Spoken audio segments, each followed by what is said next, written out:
Bom dia, somos a equipe 5 e vamos falar sobre os televisores. Criada oficialmente no século XX, a tecnologia televisiva surgiu a partir de diversos estudos iniciados desde os anos de 1800, com a descoberta do selênio em 1817, a transmissão de imagem pelo mesmo elemento químico em 1874 e o surgimento do rádio em 1896. Tudo isso ajudou e motivou o escocês John Brent a transmitir imagens de um ponto a outro. Após seus estudos, John Brand apresentou o aparelho em 1926 para um grupo de cientistas que estavam reunidos em Londres. Entretanto, Brand é um pouco lembrado na história da televisão.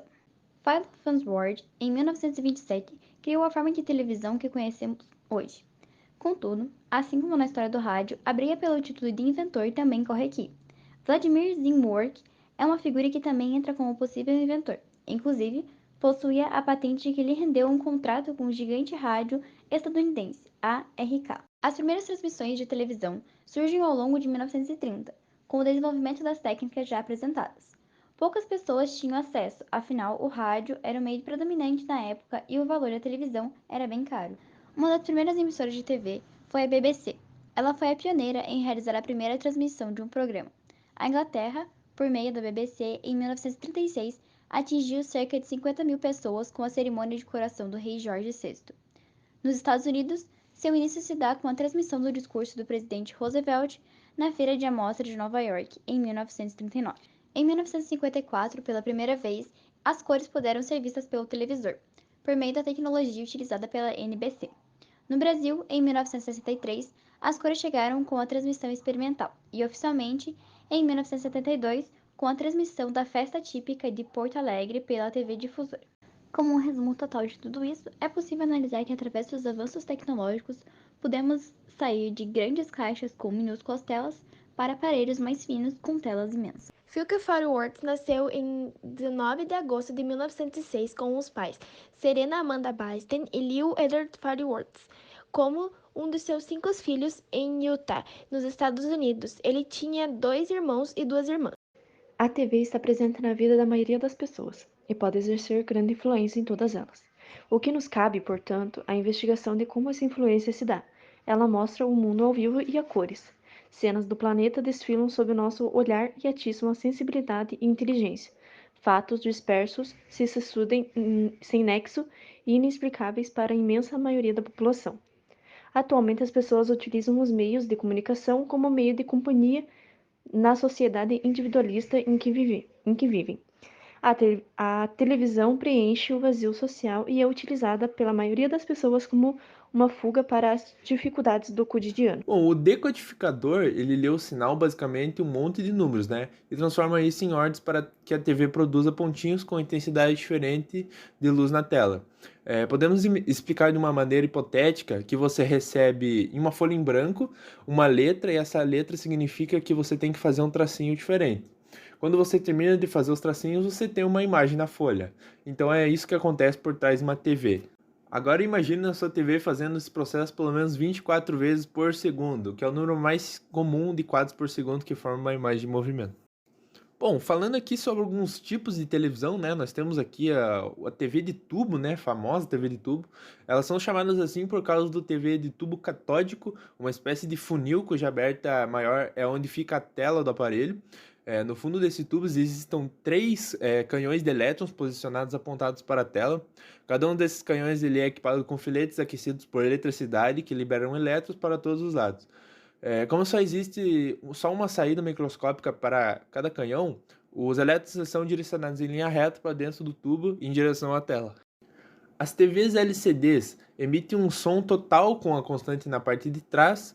Essa luz passa por várias camadas, cuja função basicamente é dividir a onda de luz em milhões de pedacinhos, e cada um com uma luz diferente. Essa intensidade ela define a intensidade da cor que vai ser mostrada no pixel, e é assim que é formada a imagem da TV LCD. TV de plasma. Primeiramente, vamos saber o que é plasma. Resumidamente, os três estados mais comuns da matéria são aqueles que a gente aprendeu: líquido, sólido e gasoso. Porém, quando os átomos de um gás continuam sendo aquecidos, os elétrons se desprendem do resto da estrutura e se movem livremente. Isso é um plasma. Por causa dos íons carregados positivamente e dos elétrons carregados negativamente, você tem uma substância que conduz a eletricidade com extrema facilidade. Nas TVs de plasma existem duas camadas de vidro, uma com faixa de eletrodo vertical e na outra com faixa de eletrodos horizontal. O cruzamento entre essas linhas acontece em volta de uma placa que fica no meio, com milhões de cubinhos minúsculos preenchidos com gás de xenon e neon. 3 cubinhos desses formam um conjunto, ou seja, um pixel, pois em cada um deles é revestido por dentro de um tipo de fósforo que reage à eletricidade com uma luminosidade diferente, vermelha, verde ou azul.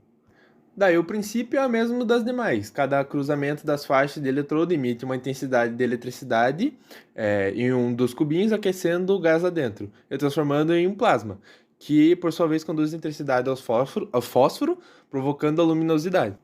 Novamente, a eletricidade envolvida nesse processo define a intensidade de cada um dos milhões de pontinhos, igualzinho às outras, né? Bom, aqui por último nós temos a TV de LED, que funciona parecido com a TV LCD, também funciona com cristais líquidos e dividem sua luz em muitos pedacinhos, só que dessa vez essa divisão é feita no painel de LED, né? Como as lâmpadas são relativamente simples de LED, essas TVs elas não consomem tanta energia, diferente da LCD que é uma pala. Então nós temos aqui a TV de LED, uma imagem aí totalmente imparcial e sem clubismo.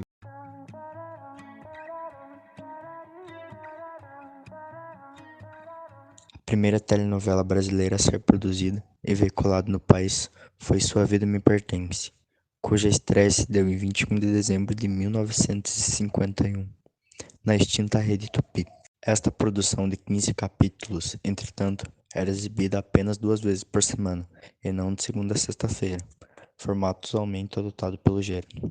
A primeira produção a ser exibida diariamente foi ao ar apenas em 1963. As transmissões esportivas na televisão começaram na década de 1930 ao redor do mundo. Os americanos entraram para a história com a transmissão da primeira cobertura esportiva, em 1935, em um jogo de beisebol. Os alemães, um ano depois, cobriram os Jogos Olímpicos de Berlim. A primeira transmissão de uma partida de futebol no mundo aconteceu no dia 15 de novembro de 1936, por uma TV alemã, que exibiu o empate de 2-2 entre Itália e Alemanha. O telejornalismo no Brasil surgiu nos anos 50 com a TV Tupi, que entra no ar com o papel exclusivo de apresentadora de espetáculos. Entretanto, no fim da década de 60, as inovações tecnológicas importadas dos Estados Unidos entraram no telejornalismo brasileiro. E o Jornal Nacional da Rede Globo de televisão, criado por Armando Nogueira, estreou em dia 18 de setembro de 1969, tornando-se líder de audiência e referência da imprensa nacional. Foi o primeiro a apresentar reportagens em cores e o primeiro a apresentar reportagens internacionais via satélites no instante em que os fatos ocorriam.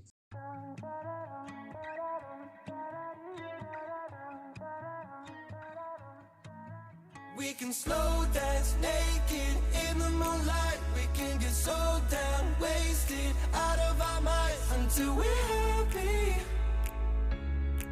Until we're happy.